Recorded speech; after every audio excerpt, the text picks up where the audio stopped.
Okay, so picture this. You're hacking through dense jungle in northwest Cambodia. It's hot, brutally hot. The kind of heat that makes you question every decision you've ever made. Vines are wrapped around your legs, mosquitoes are having the time of their lives, and you've been walking for hours. And then, through the trees, you see it. A stone tower, massive, carved with faces staring out in every direction, covered in moss, half-eaten by a fig tree whose roots have cracked the stonework and grown into the walls, like the jungle decided it wanted to redecorate. And you stop, because your brain cannot immediately process what it's looking at.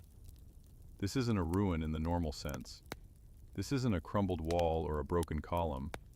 This is a city, an entire, functioning, magnificent city, just sitting there, swallowed by the forest, reclaimed, like the jungle pulled it back in. And that's the story we're telling today. The Khmer Empire, the city of Angkor, and the collapse that no one fully saw coming. Let's start at the beginning, because context matters here, and this story is way more interesting than most people realize. The Khmer Empire. If you've heard of them at all, you've probably heard of Angkor Wat, the big temple that's on the Cambodian flag that tourists flood to every year, that shows up in every bucket list article ever written. But here's the thing. Angkor Wat is just one temple in what was, at its peak, one of the largest pre-industrial cities on Earth. We're talking about a metropolitan area covering somewhere between 1,000 and 3,000 square kilometers. Think about that. Greater London today is roughly 1,572 square kilometers. Angkor, at its height in the 12th and 13th centuries, was in that same ballpark, maybe bigger, in a time when most of Europe's cities could fit their entire population into what amounts to a medium-sized shopping mall by modern standards. This was the capital of an empire that stretched across most of mainland Southeast Asia. Modern-day Cambodia, Thailand, Laos, parts of Vietnam, parts of Myanmar. The Khmer Empire at its peak was the dominant power in the region, and Angkor was the heart of all of it. But then, and there's always a but then in history, it ends. Suddenly, strangely. And for centuries, no one in the Western world even knew it had existed. So who built it? And how? The Khmer Empire rises to prominence around the 9th century CE. The generally accepted founding moment is 802 CE, when a king named Jayavarman II declares himself a universal monarch, a god king, at a ceremony on a mountain called Phnom Kulen. He's essentially saying, I am the king of kings. The center of the universe runs through me. This is a big deal, not just politically, but cosmologically. The Khmer worldview was deeply Hindu and later Buddhist, and the king wasn't just a political leader. He was a divine intermediary, a living god. Therefore, his capital city wasn't just a city, it was a representation of the universe itself. The central temple represented Mount Meru, the mountain at the center of Hindu cosmology. The moats represented the oceans surrounding it. The whole city was a sacred map, a diagram of heaven built in stone on earth. And they built it, over centuries, temple by temple, king by king, each ruler wanting to outdo the last, adding new structures, expanding the hydraulic system, pushing the city further and further outward. The apex of this, the thing that still blows people's minds today, is Angkor Wat. Built in the 12th century by King Suryavarman II. It's the largest religious monument ever constructed, still, to this day.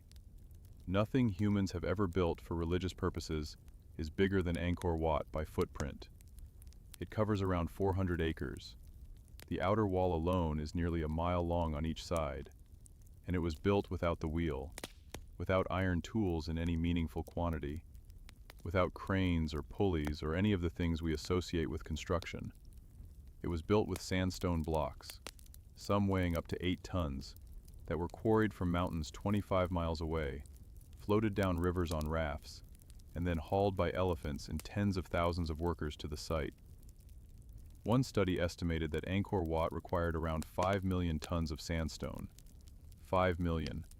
for one temple, in one city that had hundreds of temples. The scale is genuinely hard to hold in your mind. But here's what most people miss. The real engineering miracle of Angkor wasn't the temples, it was the water. This is the part that changes everything once you understand it. Because when you look at Angkor from the ground, you see temples. But if you look at Angkor from the air, from a satellite or from a LiDAR scan that strips away the jungle canopy, you see something completely different. You see a water system. An unbelievably sophisticated, massive, meticulously engineered water system. The Angkor region sits in a part of Southeast Asia defined by the monsoon. The monsoon is not subtle. From roughly May to October, the rain is relentless, flooding, filling, overwhelming everything. Then from November to April, it stops, almost completely. 2 seasons, feast and famine. Too much water, then not enough. And the Khmer engineers figured out how to capture the feast and survive the famine. They built a network of reservoirs, called barais, that were enormous. The West Barai, which you can still see today, is about 8 kilometers long and 2 kilometers wide. That's bigger than Manhattan's Central Park. It held hundreds of millions of cubic meters of water.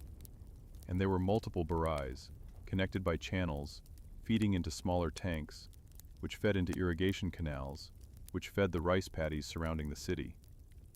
This wasn't just about drinking water. This was about rice. Specifically, about growing multiple crops of rice per year instead of one. In a normal monsoon climate, you get one rice harvest.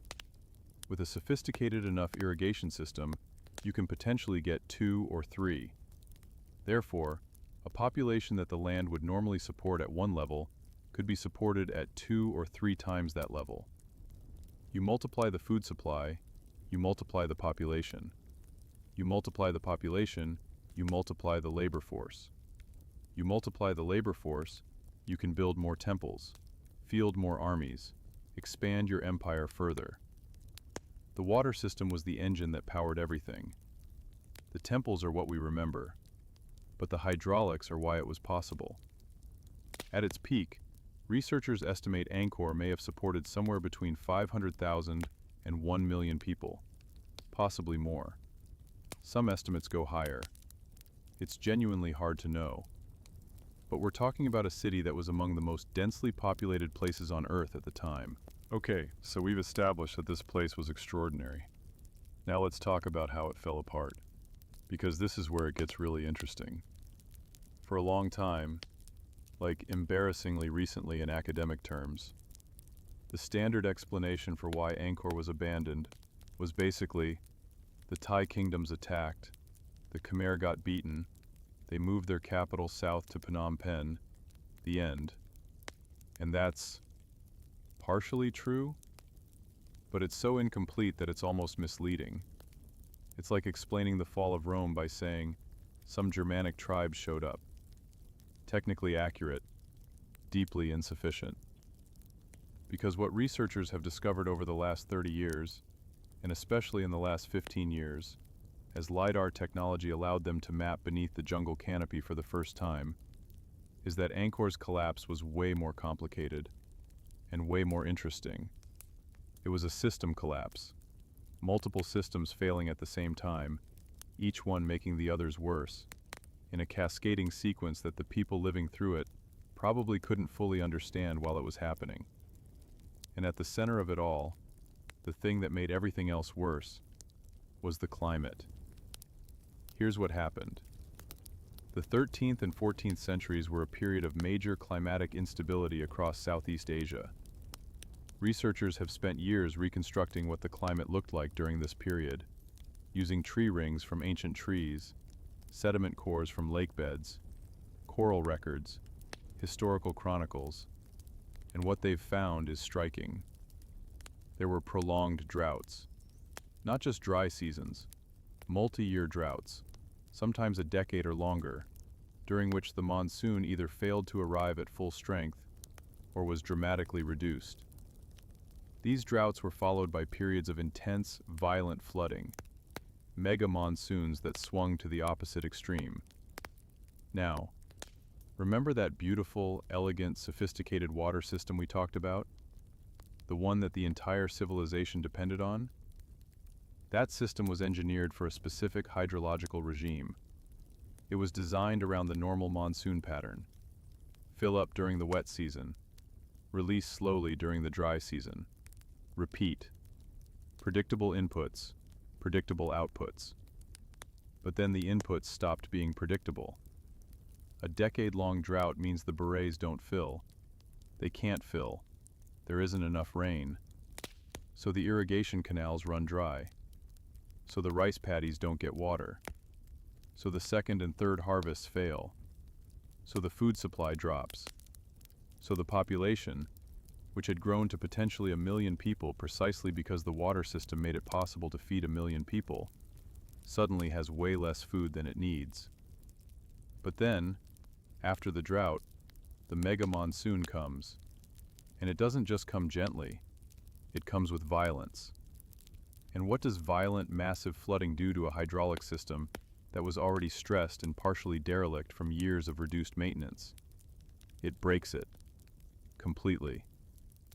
Sediment cores taken from Angkor's channels show evidence of massive, catastrophic floods that tore through the canal system. Researchers found layers of sediment that could only have been deposited by floods of extraordinary violence. Floods that ripped through the distribution networks, clogged the channels with silt, broke the embankments of the reservoirs, and essentially destroyed decades or centuries of careful hydraulic engineering in a matter of weeks. And here's the brutal part. To fix that, you need labor. Massive quantities of organized labor, over years. You need a functioning state with the authority to mobilize thousands of workers. You need the food surplus to feed those workers while they work. You need administrators to coordinate the project. You need engineers who know what they're doing. But the drought already reduced the food supply. The reduced food supply already weakened the state. The weakened state already struggled to maintain the system. Therefore, when the floods came, there wasn't the organizational capacity to rebuild. The thing that could have saved the city required resources that the failing city could no longer produce. That's a trap, a self-reinforcing collapse spiral, and the Khmer were stuck in it. But wait, it gets worse. Because the climate wasn't the only thing going wrong at the same time. The 13th century also brought geopolitical pressure from outside. The Mongol invasions, which shook the entire world during this period, disrupted trade networks across Southeast Asia. Maritime trade routes shifted. The goods and income that had flowed through Angkor's trading networks began to be redirected toward coastal ports, particularly in what's now southern Vietnam and Thailand. The sea trade was booming, and Angkor was inland. The Thai kingdoms to the north and west, particularly the Ayutthaya kingdom, were growing more powerful precisely as the Khmer were growing weaker. They weren't just military rivals, they were economic competitors, and they were winning. Therefore, the tax revenues that the Khmer state depended on began to shrink.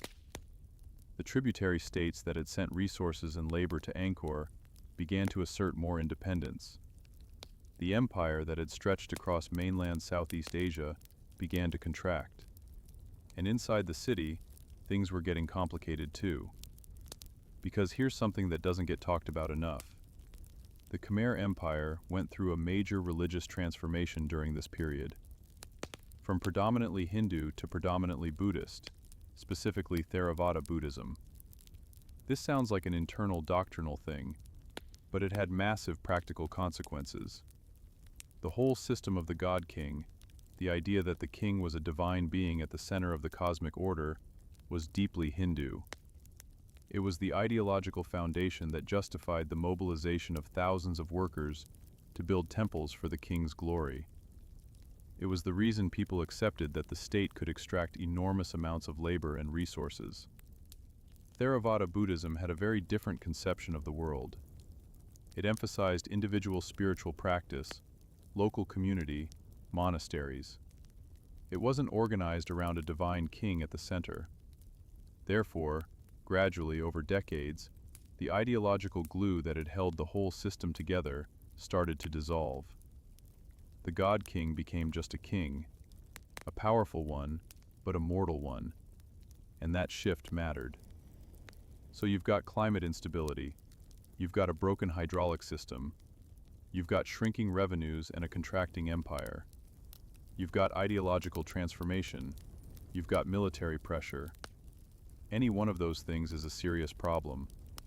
All of them at the same time? That's not a crisis, that's a collapse. And what's fascinating, and maybe a little haunting, is that it wasn't sudden. It wasn't one dramatic moment. The city wasn't sacked and burned. There was no final battle at the gates of Angkor where everything ended at once. It just, gradually, emptied out.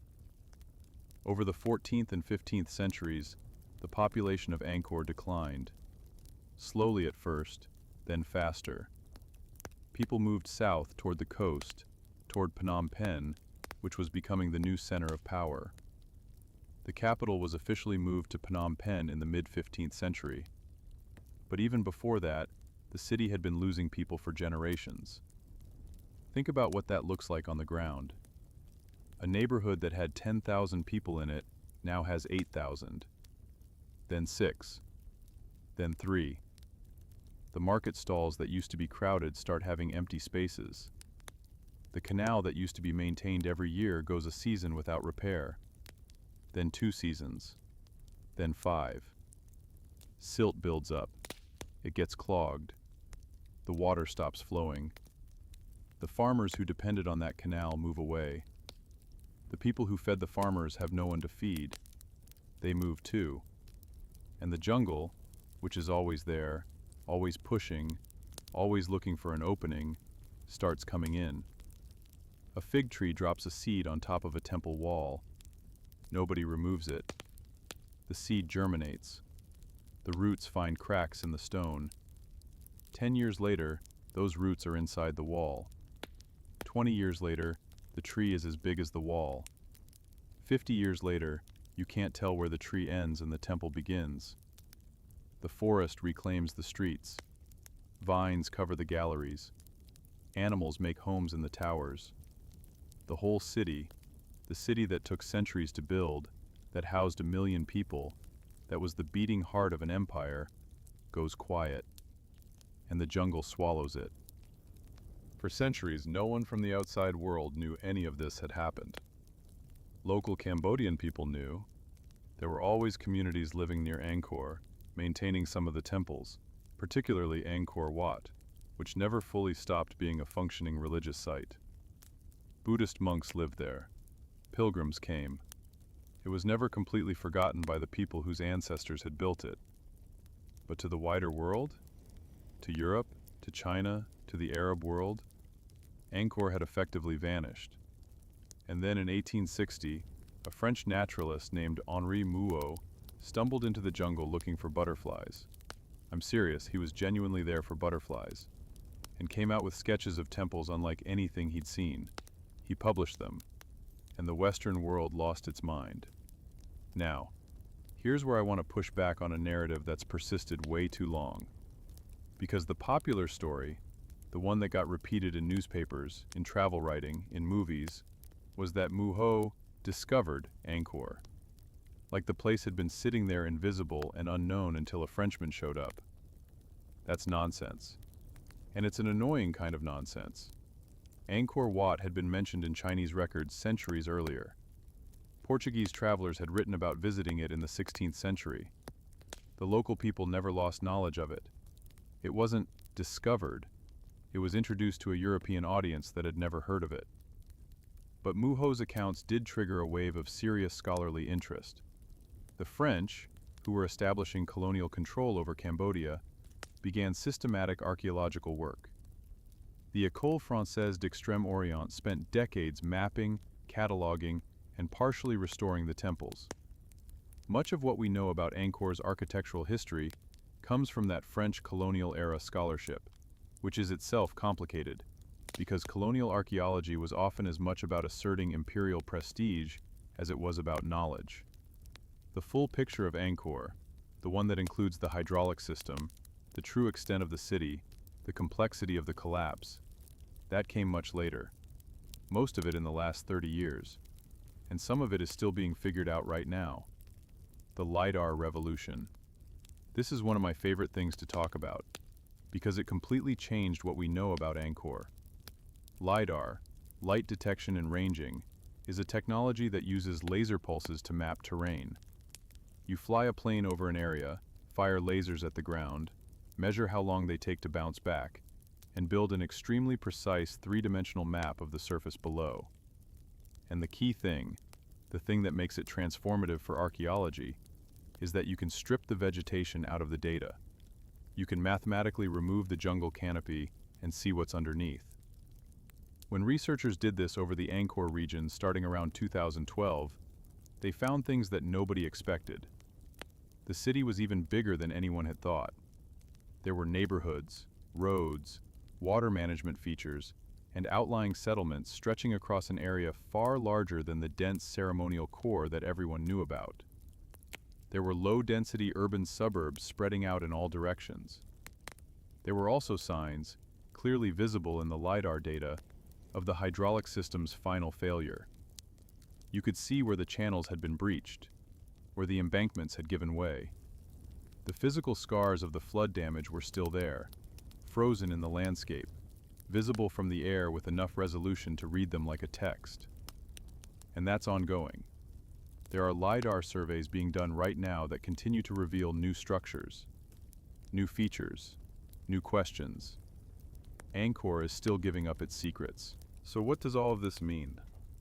Why does Angkor matter to us, here, today? Here's the thing that I keep coming back to. And I want to say this carefully because it's easy to overstate it, but I also think it's genuinely important. Angkor is a story about a civilization that built something extraordinary. And it's also a story about how even extraordinary civilizations can be undone by the interaction between environmental stress and system fragility. The Khmer didn't fail because they were stupid. They weren't. The engineering of the hydraulic system was genuinely brilliant. It worked, magnificently, for centuries. But it was optimized for a specific set of conditions. And when those conditions changed, when the climate shifted beyond the parameters the system had been designed for, the system couldn't adapt quickly enough. And here's the brutal irony. The very success of the system had made the civilization more vulnerable. Because the water system worked, the population grew. Because the population grew, the system had to work perfectly to support them all. There was no margin, no buffer. When things went wrong, there was nothing to absorb the shock. The bigger and more complex the system, the more catastrophically it can fail. That's not a comfortable thought. One more thing before we wrap up. If you ever get the chance to go to Angkor, and you should, genuinely, put it on your list. Go to Ta Prohm. Ta Prohm is one of the temples that was left largely unrestored. Unlike Angkor Wat, which has been cleared and maintained, Ta Prohm was left as the French found it, with the jungle still in it. The silk cotton trees and the fig trees and the strangler figs, roots draped over walls and through doorways and around towers. The forest and the architecture intertwine so completely that you can't separate them. And standing there, you feel two things at the same time.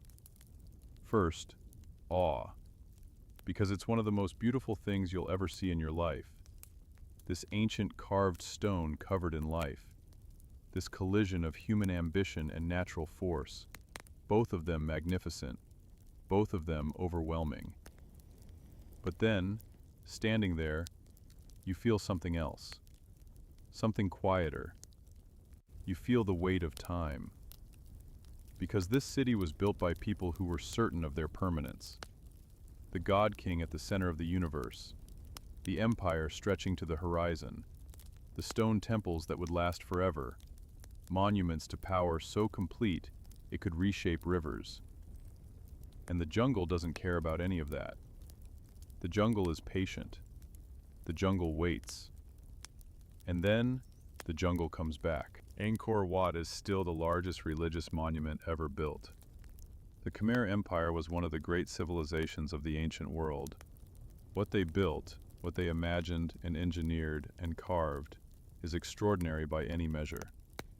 The art alone, the bas-relief galleries of Angkor Wat showing thousands of carved figures, the faces of the Bayones staring out in every direction, the dancing apsaras on every wall, it's some of the greatest artistic achievement in human history. But the empire fell.